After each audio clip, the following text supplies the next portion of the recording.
मानव मस्तिष्क और शरीर को नष्ट करने के तरीकों की खोज में एमके अल्ट्रा ने अमेरिकी सरकारी एजेंसी द्वारा अब तक किए गए सबसे चरम प्रयोग इंसानों पर किए। एमके अल्ट्रा, जो कि कथित गुप्त सीआईए प्रोग्राम था दिमागी नियंत्रण और प्रभाव का, एक सनसनीखेज संसदीय सुनवाई के दौरान वैश्विक सुर्खियों में आ गया। जैक रूबी और चार्ल्स मैनसन को संभावित संपत्ति के रूप में इस्तेमाल करने से लेकर एक कथित हत्या को छुपाने, 3 साल की बच्ची की मौत और मौजूदा आरोपों तक, जिनमें डोनाल्ड ट्रंप की हत्या का प्रयास और चार्ली किर्क की कथित हत्या शामिल है। हम गवाही के मुख्य पल विस्तार से समझाएंगे और हर चीज संदर्भ में रखेंगे।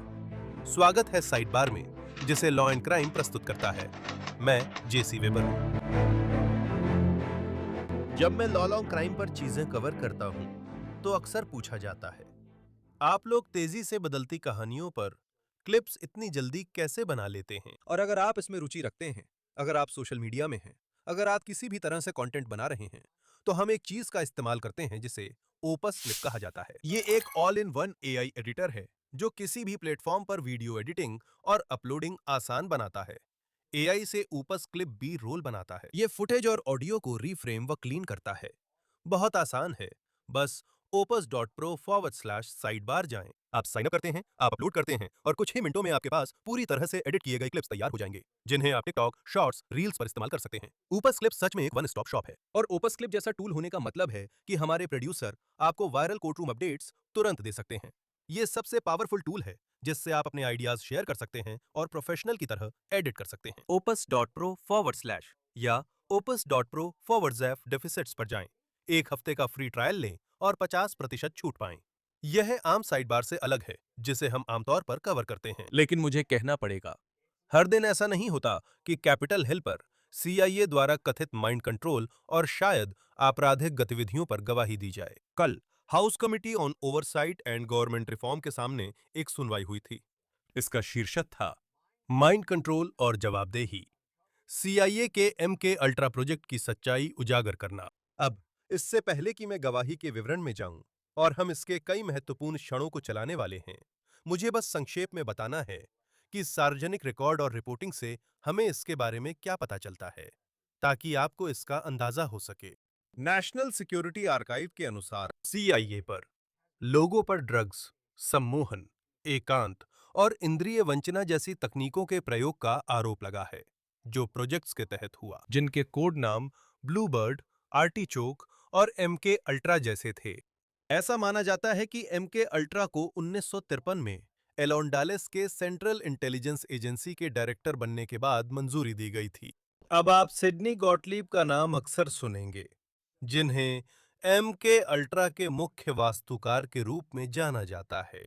नेशनल आर्काइव्स के अनुसार एमके अल्ट्रा के अस्तित्व से जुड़े दस्तावेज कथित तौर पर मौजूद हैं। 1951 के मेमो में सीआईए और विदेशी खुफिया अधिकारियों के माइंड कंट्रोल रिसर्च पर बैठक का जिक्र है।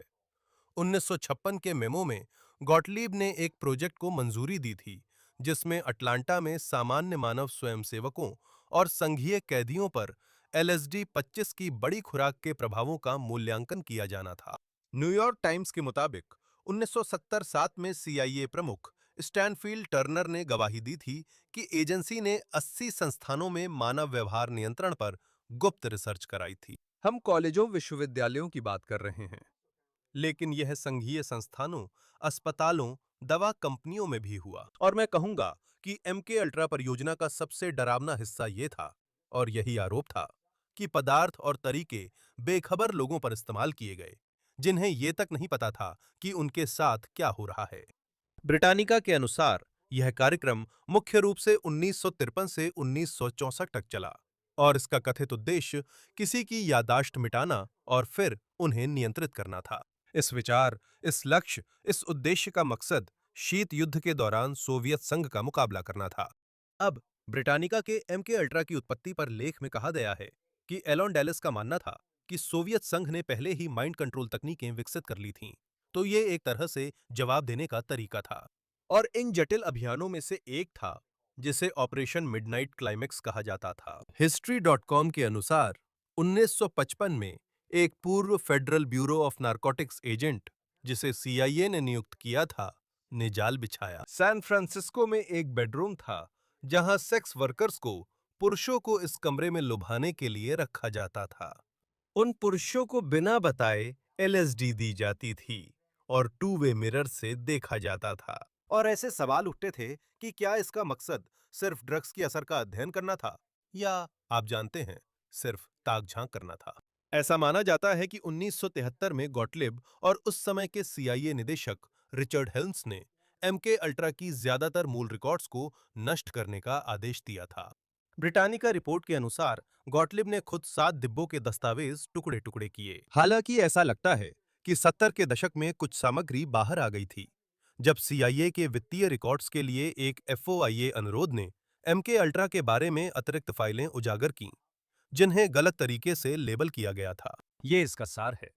इस कार्यक्रम से जुड़ी कथित आपराधिक गतिविधियों में किसी पर मुकदमा नहीं हुआ, तो जवाबदेही और जवाब कहां है? इससे पहले कि मैं गवाहों की गवाही, कथित दुर्व्यवहार, Charles Manson, Jack Ruby, Frank Olson की रहस्यमय मृत्यु आदि की विशिष्टताओं में जाऊं, सवाल है, आज ऐसा क्या हो रहा हो सकता है?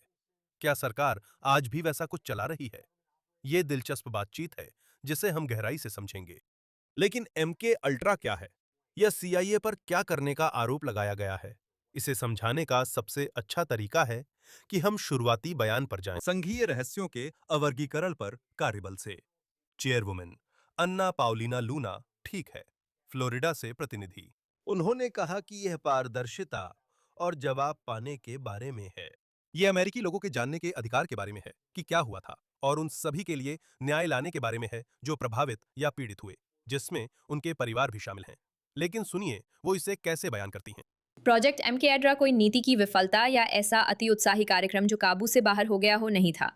ये एक जानबूझकर व्यवस्थित सरकारी ऑपरेशन था जिसमें अमेरिकी नागरिकों, कैदियों, अस्पताल के मरीजों, पूर्व सैनिकों, आम लोगों को एलएसडी दिया गया था। इलेक्ट्रोशॉक, सम्मोहन, संवेदी वंचना और मनोवैज्ञानिक यातना बिना उनकी जानकारी या सहमति के की गई।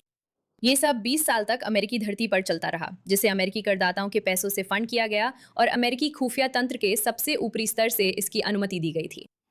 कार्यक्रम खत्म होने के बाद आयोजकों ने जांचकर्ताओं से सहयोग नहीं किया और आगे नहीं आए, जिससे उन्होंने एक और अपराध किया।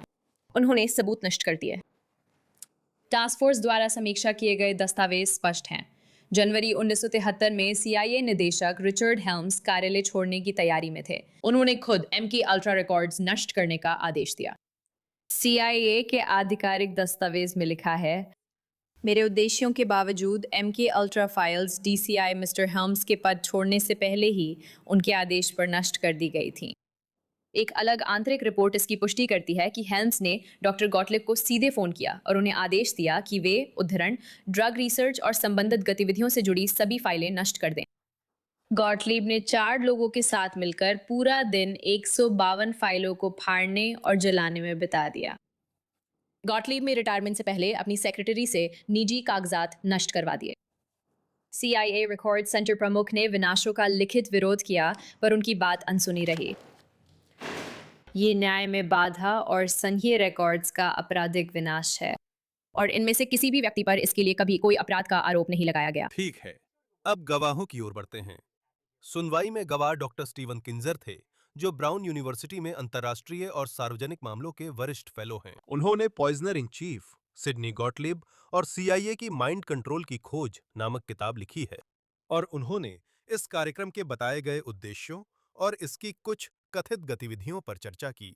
मुझे पूरी तरह से एहसास है कि मैंने सिर्फ एमके अल्ट्रा क्या था और सिडनी गॉटलिब ने क्या किया उसका एक छोटा सा हिस्सा ही खोजा है। 1951 में सीआईए ने गॉटलिब को नियुक्त किया और उन्हें वो शुरू करने का निर्देश दिया जो बाद में एमके अल्ट्रा बना। गॉटलिब का मानना था कि किसी के दिमाग में नया दिमाग डालने का तरीका खोजने के लिए सबसे पहले आपको उस दिमाग को नष्ट करने का तरीका खोजना होगा जो पहले से वहां मौजूद है। किसी भी मानक से देखें, यह चिकित्सा यातना है। यह प्रयोग अमेरिका, यूरोप, एशिया और यहां तक कि लैटिन अमेरिका में भी जेलों, क्लिनिकों और गुप्त ठिकानों में किए गए थे। एमके अल्ट्रा के अधिकारियों को विदेशी देशों की यात्रा करने की अनुमति थी, खासकर उन देशों में जो औपचारिक या अनौपचारिक रूप से अमेरिकी कब्जे में थे, और वहां की स्थानीय CIA स्टेशन से एक्सपेंडेबल्स बलि के बकरे उपलब्ध कराने के लिए कहना था। ऐसे लोग जिनकी गुमशुदगी किसी को फर्क नहीं डालती। गॉटलिब के पास अमेरिकी सरकार द्वारा जारी किया गया एक तरह का मारने का लाइसेंस था। ना तो MK अल्ट्रा के पीड़ितों की संख्या पता है और ना ही उन लोगों की संख्या जो इन प्रयोगों में मारे गए। इस मारने के लाइसेंस के कारण गॉटलिब 20वीं सदी के सबसे शक्तिशाली लेकिन अनजान अमेरिकी हो सकते थे।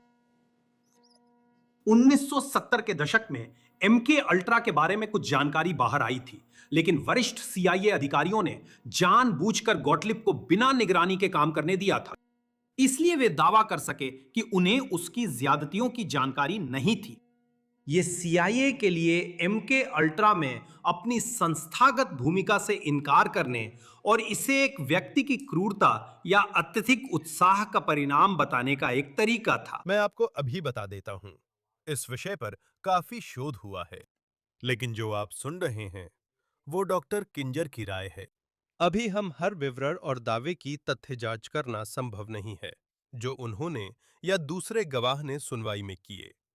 हम आपको वही सुनाएंगे, आप सुनेंगे कि उनका क्या कहना है। हम इसे संदर्भ में रखेंगे और आपको भी मौका देंगे, आप सुने और खुद शोध कर सकते हैं। मैं आपको कुछ सुनाना चाहता हूं। जब वे इस कार्यक्रम के कथित दुरुपयोगों पर चर्चा करते हैं तो सुनिए डॉक्टर किंजर क्या कहते हैं। और वैसे भी आप उस दिन के दूसरे गवाह खोजी पत्रकार टॉम ओनील से भी सुनेंगे, जो केओस, चार्ल्स मैनसन, CIA और 60 के दशक का गुप्त इतिहास के लेखक हैं। MK अल्ट्रा कार्यक्रम में सबसे बुरी ज्यादतियां आपके अनुसार कौन सी हैं? मैं नाम लेकर एक खास घटना के बारे में बात करूंगा जो हमेशा मेरे दिमाग में रहती है। लेक्सिंगटन, केंटकी की संघीय जेल में अफ्रीकी अमेरिकी कैदियों के एक समूह को अलग कर खाना दिया गया। प्रोटोकॉल में जिन चीजों का वर्णन किया गया था वे थीं LSD की दुगनी, तिगनी और चौगनी खुराकें जो हर दिन 70-7 दिनों तक दी गई। क्या वे सभी बच गए? हमें नहीं पता उनके साथ क्या हुआ। किताब लिखने के बाद से ये सवाल दिमाग में है, क्या उन्हें कभी पता चला उन्हें क्या दिया गया था? क्या उन्हें लगा वे पागल हो रहे हैं? क्या आपको लगता है कि आज भी हम कैदियों या जेल में बंद लोगों पर प्रयोग कर रहे हैं? मेरे पास इसके बारे में कोई जानकारी नहीं है। अगर आपको पता हो तो जिन लोगों पर प्रयोग किए गए थे उनकी औसत उम्र क्या थी? क्या ये बच्चे थे?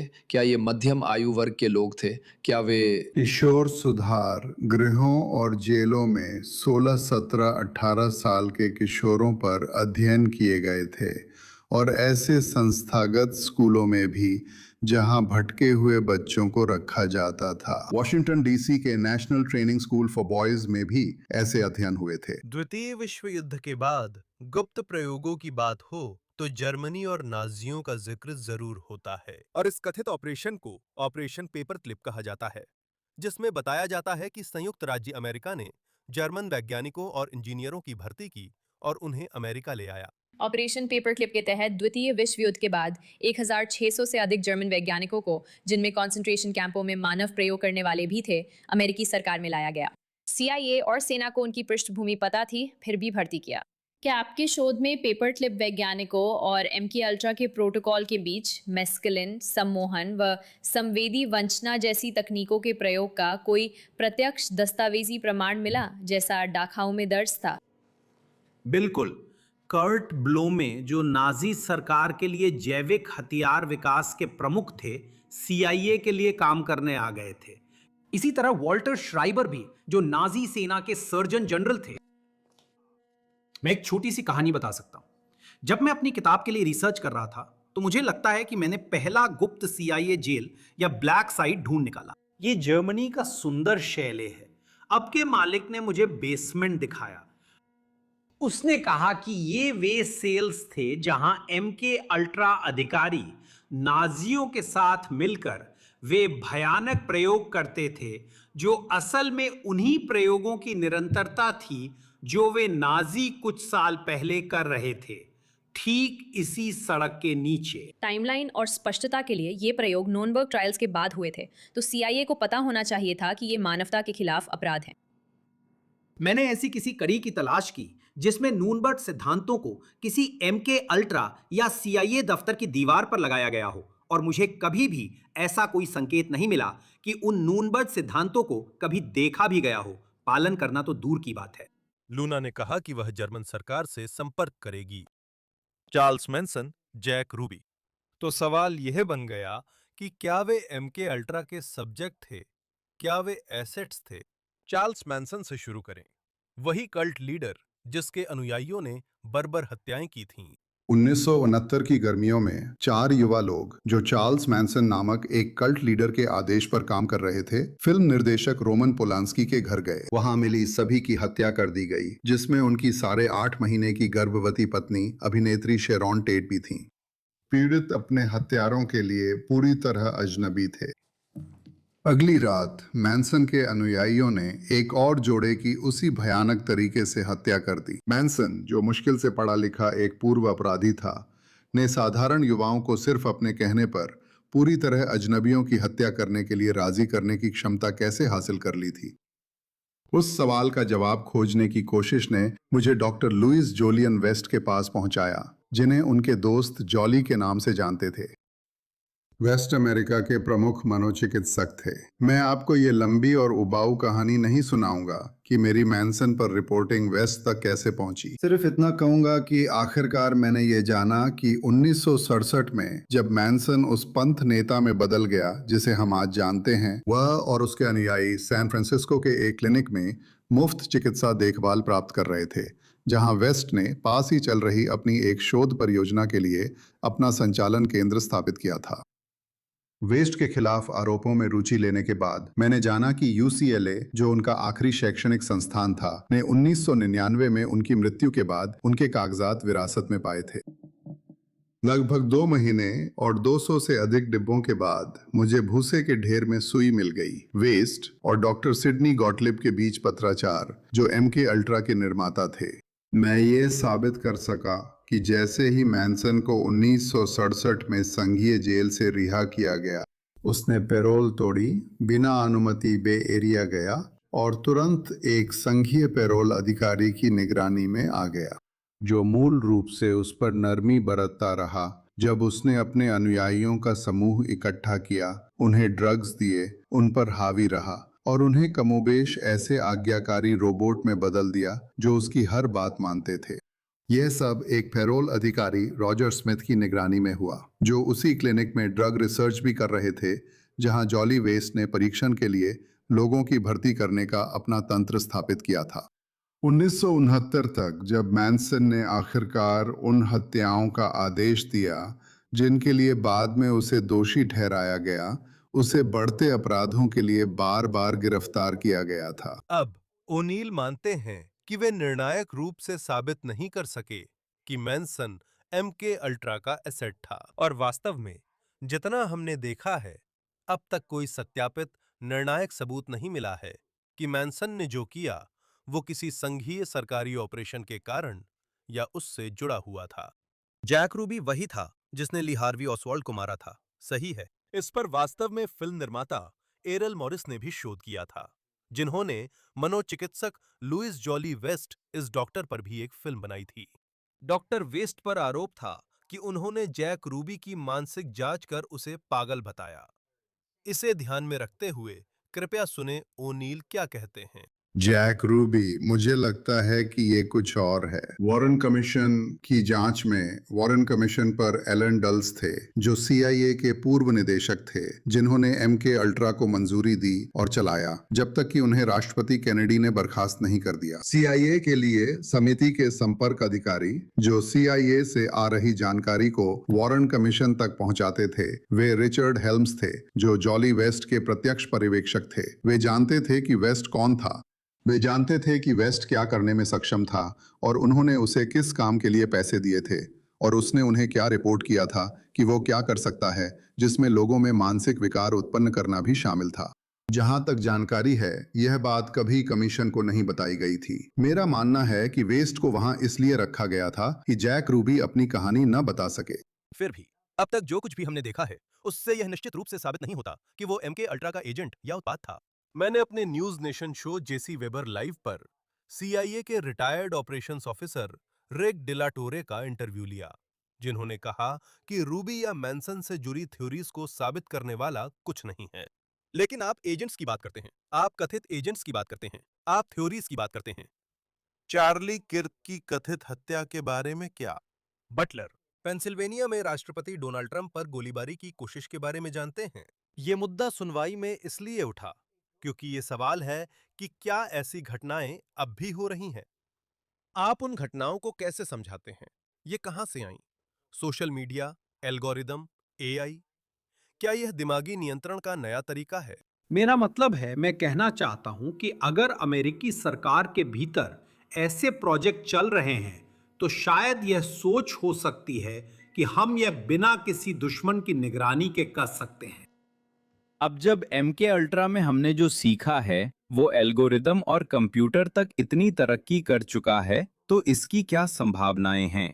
और आगे बढ़ते हुए अकेले लोग के इनमें से कुछ अकेले लोग जो भी आप कर रहे हैं उसकी इतनी बड़ी मात्रा में फैलावट के जरिए क्या इससे किसी को राष्ट्रपति पर गोली चलाने के लिए उकसाया जा सकता है? मुझे पता है कि बटलर शूटिंग को लेकर बहुत सारी अटकलें लगाई जा रही हैं और शायद चार्ली किर्क शूटिंग को लेकर भी। मुझे अटकलें पसंद नहीं क्योंकि मुझे पता नहीं। मेरे पास कोई प्रत्यक्ष जानकारी नहीं है कि वे लोग रेडियो वेव्स के जरिए या अपनी कंप्यूटर गतिविधि के जरिए प्रोग्राम किए गए थे या नहीं। तो मैं कभी भी अंदाजा लगाने की कोशिश नहीं करूंगा, सिवाय इसके कि मैं वही कहूंगा जो मैंने पहले कहा है कि उन्होंने बहुत सालों पहले ऐसे तरीके विकसित कर लिए थे जिनके बारे में हमें कभी नहीं बताया गया। मेरा मानना है कि अब वे और प्रभावी हो गए हैं। ये सचमुच उसी बात से जुड़ता है जो कांग्रेसमैन बर्चेट ने रेडियो तरंगों के बारे में कही थी, जहां हमारे पास ये है, ये जैसे एक वीन आरेख है व्यक्तिगत लोगों का और सेना एक बड़ा जाल बिछा रही है। तो आपके पास रेडियो तरंगे, कंप्यूटर गतिविधि, ऑपरेशन मॉकिंगबर्ड और जो प्रोग्रामिंग चल रही है।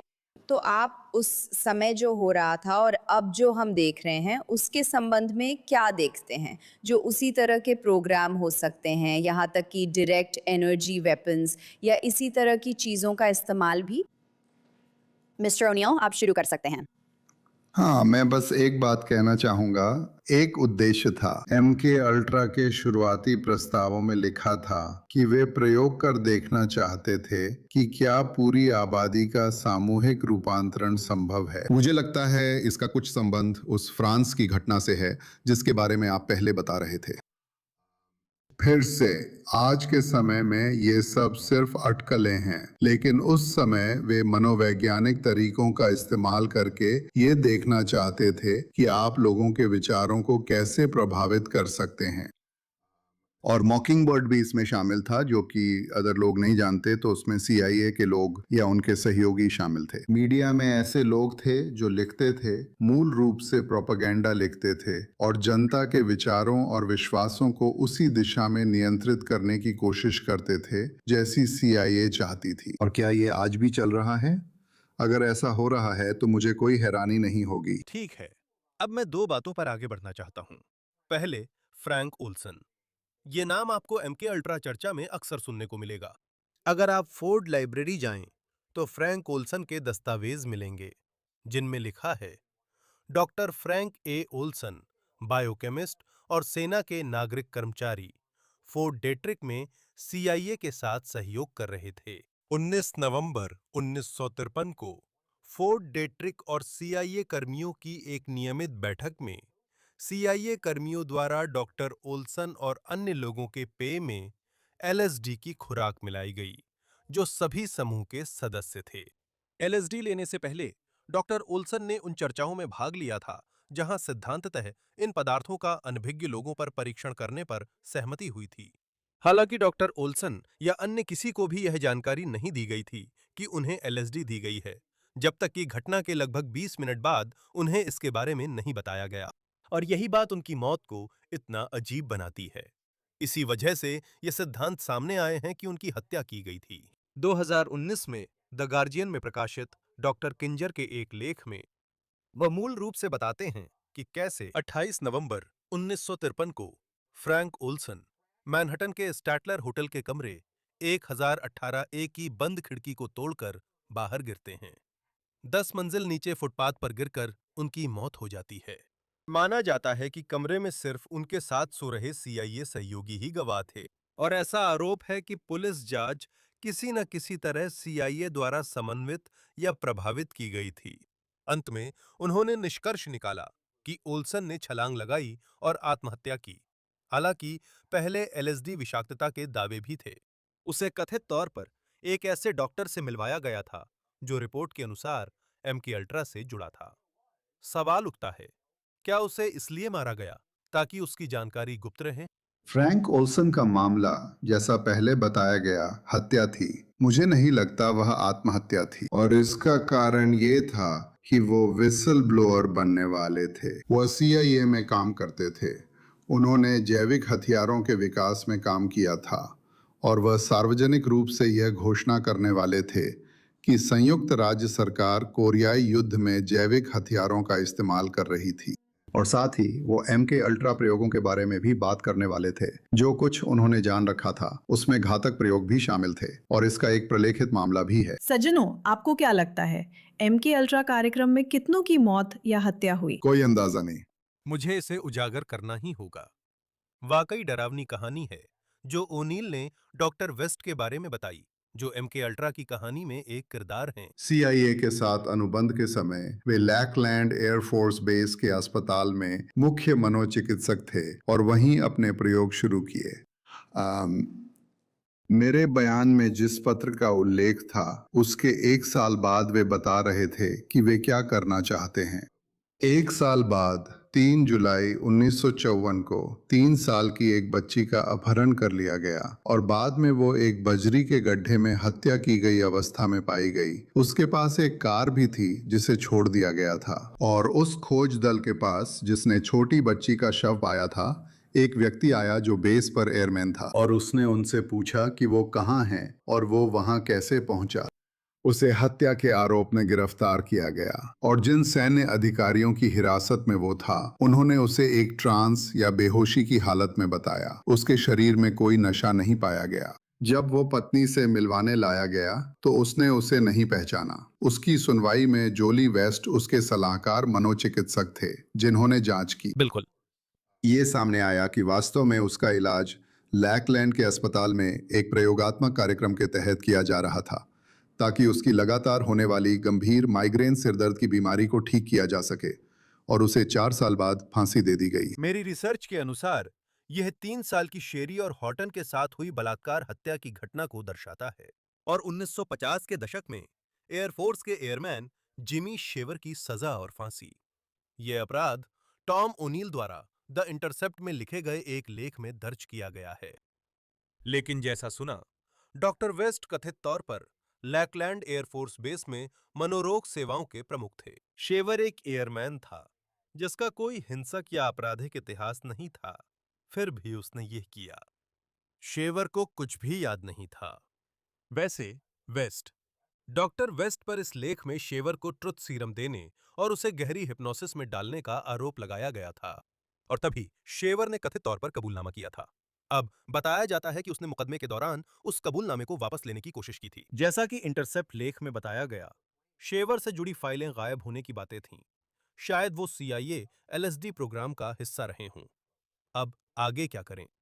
आप जानते हैं, किंजर द्वारा यह भी बताया गया था कि शायद अन्य अस्पतालों और संस्थानों में अतिरिक्त फाइलें खोजने की कोशिश की जा सकती है, लेकिन वो ये भी बताते हैं कि क्या करना चाहिए। अज्ञात दस्तावेजों की खोज के अलावा यह समिति एक बड़ा काम कर सकती है अगर वह सिर्फ उन दस्तावेजों से गोपनीय काट छाट हटाने की मांग करे जो हमारे पास अभी है। MK अल्ट्रा के कई दस्तावेज हैं जिनके बड़े हिस्से काट छाट कर छिपाए गए हैं। 1970 के दशक में तर्क दिया गया कि यह घटनाएं सिर्फ 20 साल पहले हुई थी और जानकारी उजागर करने से राष्ट्रीय सुरक्षा प्रभावित हो सकती थी। अब 70 साल बीत चुके हैं। वह तर्क अब और मान्य नहीं हो सकता। इसलिए मैं इस समिति से आग्रह करूंगा कि हमारे पास जो दस्तावेज हैं उनमें सभी खाली जगहों की जानकारी सामने लाने की कोशिश करें। तो यह देखना दिलचस्प होगा कि इसका क्या नतीजा निकलता है। मेरा मतलब है, देखिए, सुनवाई में यही तर्क था। देखिए, कांग्रेस को कभी पूरी कहानी नहीं मिली, क्योंकि वैसे history.com के अनुसार 1977 में एमके अल्ट्रा पर पहले भी कांग्रेस की सुनवाई हो चुकी है। ये सुनवाई सीनेटर एडवर्ड कैनेडी द्वारा कराई गई थी। उन्होंने सभी पूर्व CIA अधिकारियों को बुलाया, पर ज्यादातर ने कहा, हमें विवरण याद नहीं। आज का समय अलग है ना? अब हमारे पास फाइनेंशियल रिकॉर्ड्स की फाइलें भी हैं। लेकिन UFO, JFK, MLK, एप्स्टीन के मामलों में हमने हाल ही में इन पहले गुप्त रही कहानियों और बातचीत से पर्दा उठाने की कोशिशें देखी हैं। और हम यहाँ साइड बार में अपनी पूरी कोशिश करेंगे कि जितना हो सके जो कुछ भी हम जान रहे हैं उसे कवर करें। फिलहाल साइड बार पर बस इतना ही। हमारे साथ जुड़ने के लिए धन्यवाद। कृपया YouTube, एप्पल पॉडकास्ट, स्पॉटिफाई या जहां भी आप पॉडकास्ट सुनते हैं वहां सब्सक्राइब करें। हमें NBC के पीकॉक पर देखें। मुझे X, Instagram और news nation show JC weber live सोमवार शुक्रवार रात 11 बजे ईस्टर्न टाइम पर फॉलो करें। अगली बार मिलेंगे। धन्यवाद।